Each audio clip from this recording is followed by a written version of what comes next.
Hey guys, how's it going? In this video we're going to go over two worked examples to show you how to do problems involving equivalent dose rate. Now if you haven't already done so, check out my previous video covering the theory on this topic, and that way you'll be able to apply what you learned in that video to this one. So let's get started. Question 1 says that a radiation worker is exposed to 120 microsieverts of slow neutrons.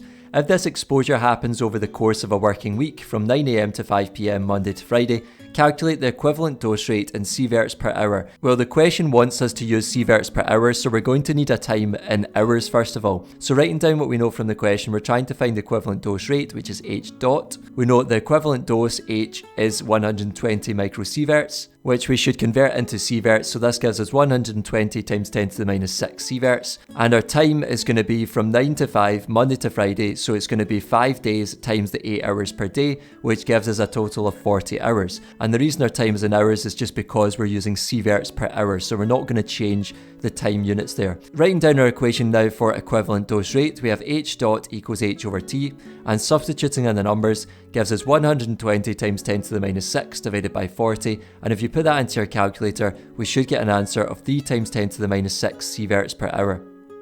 Lastly, question 2 says that the radiation absorbed by passengers during a 3-hour aircraft flight gives a reading of 15 microsieverts per hour. Calculate the equivalent dose received by the passengers.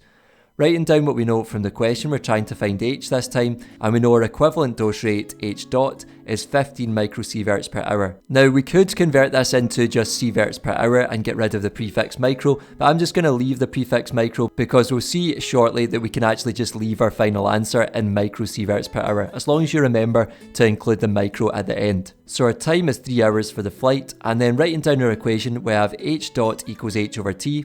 This time we want to try and find H, so we can cross multiply or times both sides by T to get rid of the denominator, so we get H equals H dot times T. Substituting in the numbers now gives us the 15 times the 3, which gives us a final answer of 45 microsieverts. Notice that I've had to put in the micro in my final answer because I'd kept it there and not changed it before doing the calculation. Alternatively, you could write this as 15 times 10 to the minus 6 sieverts per hour, and that means we would have in there 15 times 10 to the minus 6 times 3, which would give us the 45 times 10 to the minus 6 sieverts. So you can do it whichever way you prefer, but this way I thought just saved a wee bit of work. And it looks quite nice leaving the final answer with a prefix in it. That's all for this video, folks. I hope you found it useful. If you did, give it a thumbs up, subscribe, and I'll see you in the next one. Take care.